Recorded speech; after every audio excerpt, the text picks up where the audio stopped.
At number 14 on this list is Ohio State tight end Max Clare. Now, if I had a preseason pick to win the Mackey, it would be Buckeye tight end Max Clare. Here's why. Just understanding how defenses have to play. There's going to have to be split safety coverage to respect the Ohio State wide receivers, which means you're going to have to put a linebacker on Max Clare. That's not a matchup most defenses want to see. Remember, last year, he was Purdue's top weapon, and yet corners and safeties still could not stop him. I've seen him up close in person at practice. To me, he has a ton of Colston Loveland to his game, just a complete understanding of how to separate with reliable hands. Man, I expect him to have one of the best tight end seasons in Ohio State history.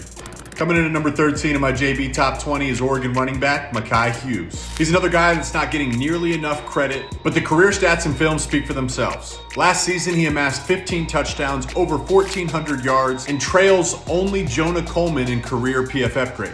But what's most impressive is what he does after contact. Through his first 2 seasons, he has nearly 2,000 yards after contact, which trail only Ashton Genty and Amarion Hampton, who were both first-round picks in last year's NFL draft. He has the added benefit playing behind one of the more dominant offensive lines, at least projected to be, in college football. Excited to watch Mekhi Hughes this fall.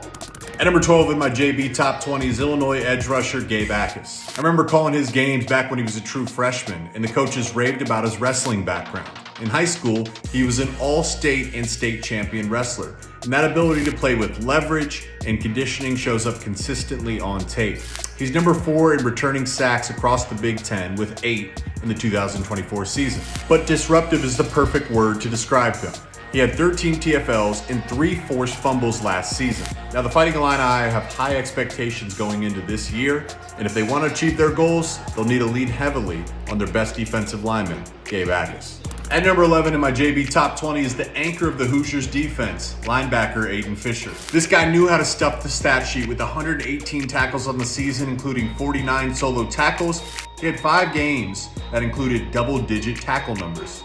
But I think what's really important to remember here is as a linebacker, you need to be the leader, the heartbeat of the defense. Well, the Hoosiers had the number 1 rushing defense in all of college football last year. And when you listen to the coaches and the players talk, they all rave about Fisher's leadership ability. As Curt Cignetti wants to prove that was not just a one-year wonder, they will lean heavily on Fisher's leadership and production to bring him back to the promised land.